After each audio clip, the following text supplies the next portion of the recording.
Hey everybody, Bigfoot here with Bigfoot Videos. So today is day 3 of my plumbing journey, and I'm going to work on getting this broken loose or opened up somehow, and then put my new plumbing junction point in, and then go ahead and get it all hooked up if I have time today, as long as this goes fairly smoothly. So without further ado, let's get into the clip.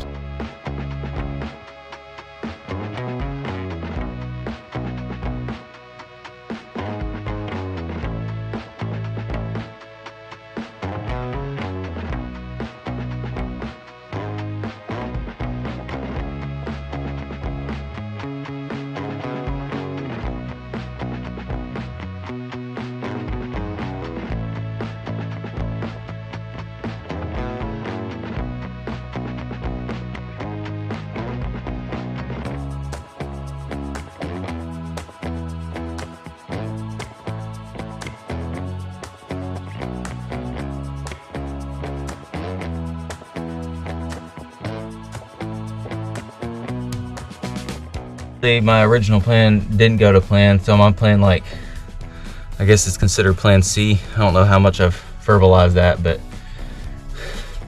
so I ended up having to put a rubber coupler, and they don't sell, or I couldn't find, at least at Lowe's, a 5" to 4". So I just slid out a triangular shaped piece so that I could get on this transition area, the angled section from 4" to 6" to get closer to size. And I just made sure to slit to where this hose clamp got up on the slit, and it sealed it back off, so there wouldn't have been any vapor gases getting out from the sewer system, which honestly it's not bad at all. Like, I literally don't smell anything. So anyway, yeah, the threads on this cap were just, I mean, you can see it looks like an old brass cap. Brass or copper or something, I don't know. It's obviously green, and it just, the threads were just, they had just become one with the other, with the female piece. So anyhow, I'm just gonna go ahead and put this in here, then I'm gonna glue on my I guess it's called a an adapter from 4" to 2", and then I'll cap that off, and then I'll figure out how I'm gonna transition over into this once I know exactly where I'm at. So I have a pipe, concrete thing in the way, so this pipe won't come over anymore. And so I'm probably gonna have to cut it back here and turn it, and then come down into there. So we'll see. Like, share, and subscribe. Questions in the comment section. Enjoy.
Just got everything tied together, and so this is my makeshift make do relief pipe. It actually goes back over here. I can't quite see it. I'll show it to you in a second. But this is what I had to do, because when I was originally got into this, I wasn't actually even working on this at the time.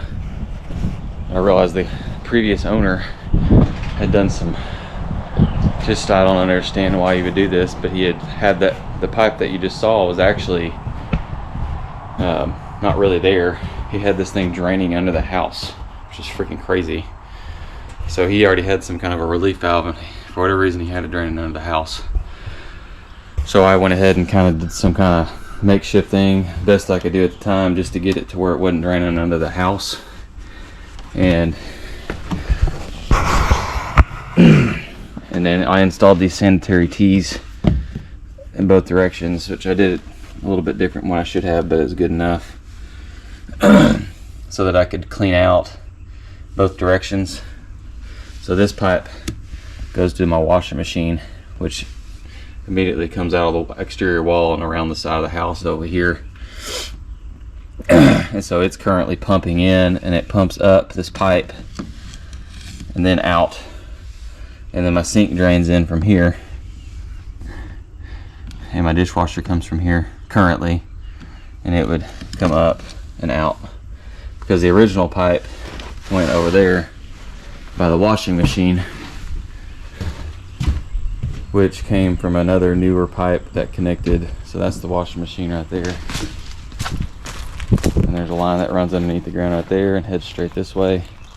The original washing machine was right here inside the house, and it came out, and then right here is where it junctions in from the new PVC line, which they tried connecting to the original 1.5 1.25 pipe, something super small. And I didn't realize it was cast iron over here. I thought it was PVC all the way out. I thought they'd redone the whole thing. I got over here to put in some clean outs, because I was getting my line was getting clogged up through here, I could tell, based on some other clean outs I'd put in. And that's when I realized it was some old iron pipe, or some kind of old cast iron pipe, actually, I believe. And it was just too bad. It was not worth saving. So I was like, I wasn't going to trench up all that line because I don't have enough grade. I'd have to dig way too deep, and then I don't know what's going on at the driveway. I didn't want to have to tee in or dig under my driveway. So long story short, I'm going to check to see what's going on in this pipe. When I flush it, it should drain across over straight through the house that way.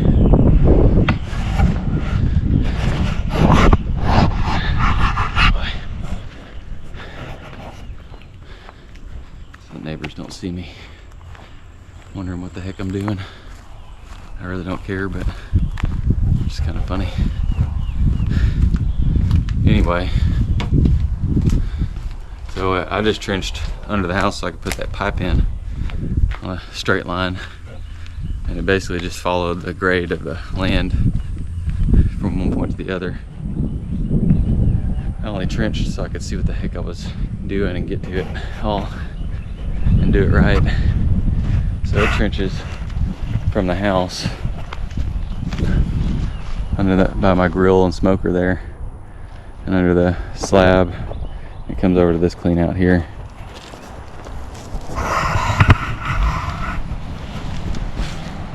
So I'm gonna go flush some water through the system and see if it's coming through here nice and easy. And if it is, then I'm gonna run a load of laundry and see what happens. Then I'm gonna cap everything off and call it good until something floods. Hopefully that won't happen. It shouldn't. The only other thing I'm thinking I might potentially have to do is put in a one of those, I think they call them AVVs or AAVs, AAV, air admittance valve. And it's basically something you can put in, because these old homes didn't have venting pipes put in within 6 to 8 inches or 6 to 8 feet of each of the my appliances that have a drain system. So, which I probably will eventually do, but in the meantime, I'll install AAV within 6 to 8 feet of my washer and dryer, which will also serve, I think, for my sink. But I'm not really having any venting issues currently, with no venting at all, so it should just be fine, but we'll see. So, to be continued. I'll give you an update. Thanks for watching, everybody. Like, share, and subscribe. Questions in the comment section.